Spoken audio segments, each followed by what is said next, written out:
אמא נולדה בת זקונים להוריה אתל ויוסף לפשטיין.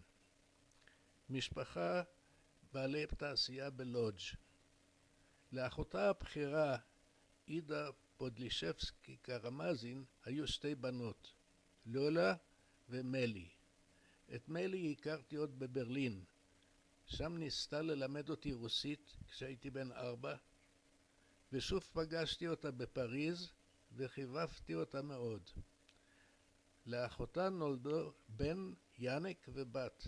אותם פגשנו רק פעם אחת בוורשה, ערב יציאתנו לפלסטינה.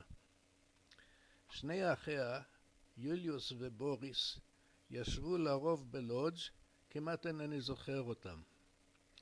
אחותה השנייה של אמא, אנה קוסטוב אורבך, ישבה בברלין, וביתה מנישואיה הראשונים היא אלי, שיצאה בזמן לארצות הברית.